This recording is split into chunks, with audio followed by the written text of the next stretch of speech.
recording. So we ready? All right. Hey everyone. This is Clemson Appraisal LLC, and I'm Hunter Smith. This is our appraisal project for Finance 3070. Ben Adams. I'm Sarah Andrews. I'm Joe Chen. I'm Cole Earl. And I'm Matt Simonetti. All right. This is our subject property. It's at 2 Bluff Point Court in Greenville, South Carolina. It's a single family home, around 1,600 square feet. Got 3 beds, 2 baths. It was built in 1999. Here are a few pictures of our subject property. Right there, that first picture on the left is the master bedroom. Then you move down, that's the master bathroom. Then up there at the top, you got your living room, pretty spacious for a single family home. Relax. Then right below that, you got the office space, which is important in today's times because COVID-19 and all that. A lot of people working from home. That'd be nice to have. And below that, another bedroom. And then up there in the top right corner, you got your kitchen and dining area. And below that is your other bedroom. And bottom right down there is your backyard with a nice little storage space back there in the back. Keep your yard working supplies and stuff like that. Here's a few notable locations to our subject property. Greenville Spartanburg International Airport is around 17 miles from our house, which is pretty close, easily accessible for travel. And Charlotte Douglas in North Carolina is a little less than 100 miles away. So both airports, if you need to go fly somewhere, pretty close. And then Robert E. Cashin Elementary School is 1 mile away. Hillcrest Middle School was 4 miles away, and Woodmont High School was 3.5 miles away. So our house isn't really near, it's near downtown Greenville, the city of Greenville, but it's more like near the Simpsonville and Malden area of Greenville County.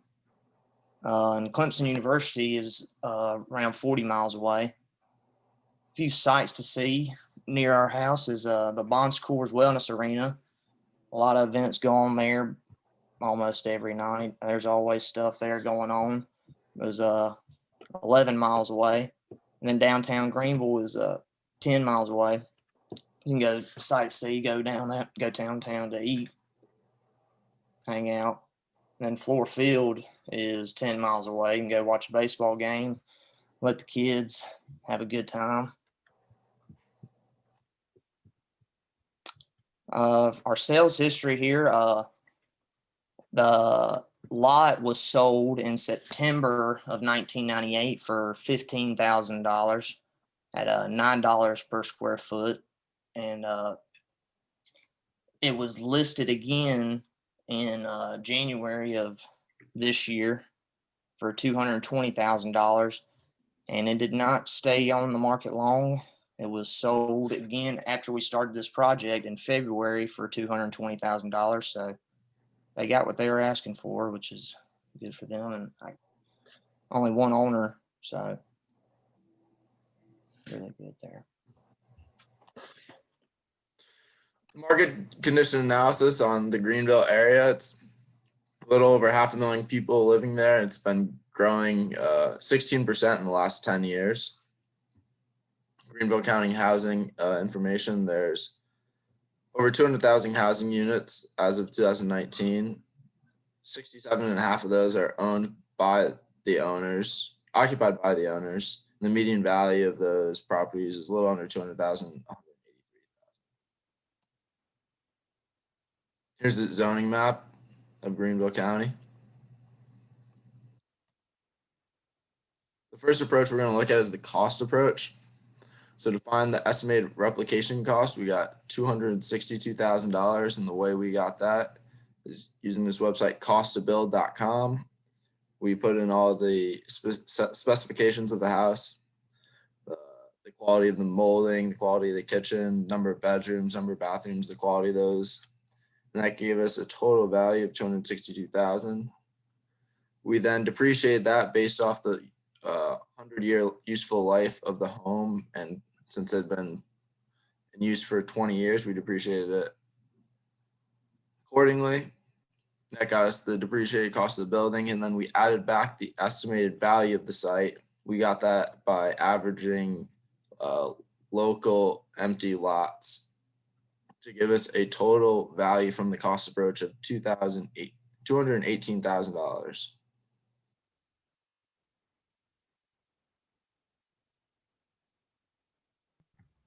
This is our comparable property 1 at 109 Riglaw Lane in Greenville, South Carolina. It sold for about $170,000 in 2016. It's a ranch style home, 3-bed, 2-bath, 1,800 square foot. It was built in 2009. The home is relatively similar to the subject property in that the size and the acre lot. However, this property is 10 years newer than our subject property.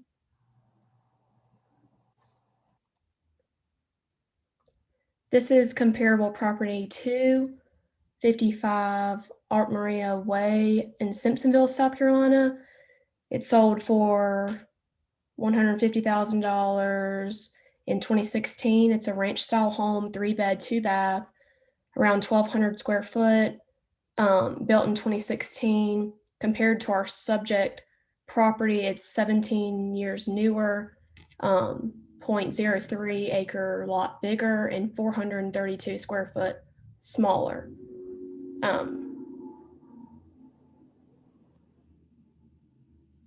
This is comparable property number 3 at 112 Furlong Court, Simpsonville, South Carolina. It sold for $245,000 just in 2018. It's a traditional style home. It was built in 2017, 4-bed, 3-bath, just over 2,000 square foot. Compared to our subject property, this does have 1 more bedroom and 1 more bathroom.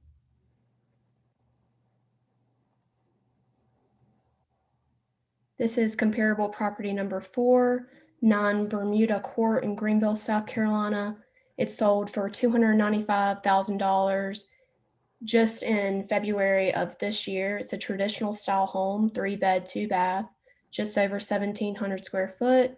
It was built in 1968, and it is 62 square foot larger than our subject property and 0.10 acre lot larger.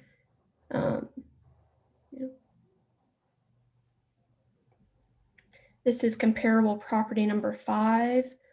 It sold for $207,000 just in January of this year. It's a ranch style home, 3-bed, 2-bath, a little over 1,800 square foot, 0.5, about a half an acre lot size. It was built in 2008. This property is 9 years newer than our subject property, 132 square foot larger, and 0.28 acre larger than our subject property.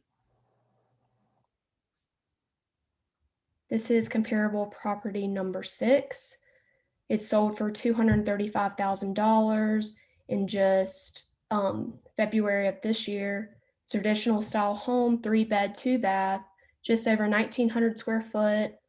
It was built in 1997. Compared to our subject property, this home is 294 square foot larger and 0.10 acre lot larger. However, it is 2 years older than our subject property.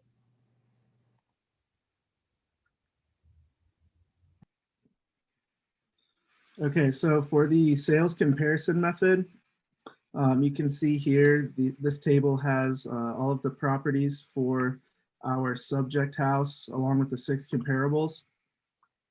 And so it has the number of beds, baths, square footage, the lot size in acres, the year it was built, the year it was sold, the amount of garages, the sales price, and the price per square foot. And we believe that this was one of the strong suits of our project because all these houses are pretty similar, but they also have their unique properties that affected the price. And so you can see our adjustments at the bottom. We adjusted on baths, year sold, square footage, lot size, and the year it was built. And in the very bottom row, you can see the adjusted sales price for all of these 6 comparables. And so when we averaged those adjusted prices, we got a sales price of $218,361. For the income approach, we found the median monthly rent for the county of Greenville, which is $952 a month. And we use that to calculate the potential gross income. And vacancy and collection, we also went online and found out it was 5.43%, and multiplied by their PGI, you'll probably have a $620 vacancy loss per year. And then we're assuming there's no miscellaneous income, which gives you an EGI of $10,803.68. We're assuming the operating expense is $700, and which gives you also no capital expenditures, which gives you an NOI, the net operating income, of $10,103.68. Using the market cap formula, our estimate via the direct capitalization method is about $157,378.19. Also, the income approach, the discounted cash flow method, we're making an assumption of we're holding it for 10 years. The NOI, as we calculated on the slide before, is $10,103.68. Discount rate, looking on the internet, 3.21%.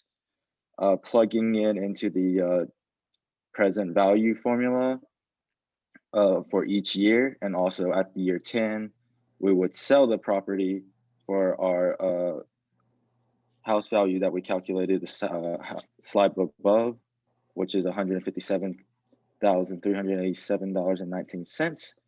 Calculating the present value of all of them and combining all of them, our estimated price for the discounted cash flow method of the income approach is $200,019.79.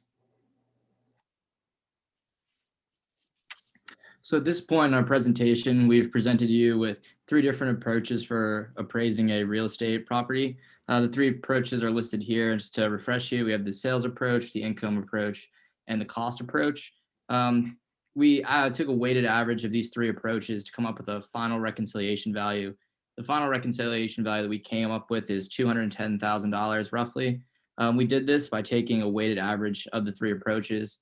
As you can see, we weighted very heavily at 70% the sales approach. This is because we think that it's the most beneficial in coming with our final appraisal. This is because we do not think that this house would really be used as a rental property that the income approach would suggest, and also not the cost approach that would suggest that we're knocking down and rebuilding. So that's how we came up with the $210,000. Finally, we would like to talk a little bit about the impact of the coronavirus on our property, on real estate, and really just in general to the world. Everyone knows what's kind of happened in the last year and a half with the coronavirus. We're not in class right now. We should be presenting in person, but we're doing it online. Schools are out, people are working from home, and real estate's no different. Real estate's been also hit. So one of the things that we noticed right away was some similarities between the coronavirus pandemic as well as the 2007 financial crisis. There are some differences. The 2007 financial crisis was really because of some faulty mortgage-backed securities mixed with also some corrupt banking instruments, really institutional failure. but there are some striking similarities. One of them is unemployment rates. It's known to everyone employment rates have skyrocketed over the past year. As noted here on this slide, employment rates grew to extraordinary levels in October 2009 at 10%. At the time, that was very high, but the coronavirus has hit us at almost 15%. In addition, stock market recession, the market crashed during 2007, down 40%, but it's no different during coronavirus. From its peak, we dropped 15%. At one point, the Dow and the S&P were both at their record highs. We're slowly getting back to that as we're reopening. A final similarity is the stimulus packages being passed during the 2007-2008 financial crisis. The House elected to put different stimulus packages in. It's no different from what's going on right now. The third stimulus check just went out. Most of the time, this is very good, but as I'll allude later on the next bullet point, sometimes it also hurts. More directly to Greenville, Greenville lost almost 44,000 jobs in 1 month. That's awful. Also slowly getting back up there, as we talked about earlier. Greenville, along with Charleston and even Charlotte, are booming real estate markets. More people are moving from the north, different tax breaks. So as I was just saying before, the stimulus packages being rolled out has benefited a lot of people, but unfortunately the mortgage rates also began to rise. Finally, materials needed to build houses have kept rising. The increased demand and lessened supply has made it real tough. And we actually projected our home would sell fast due to the increase in home purchasing and the lack of home for sale. Our prediction was obviously correct as our home already sold.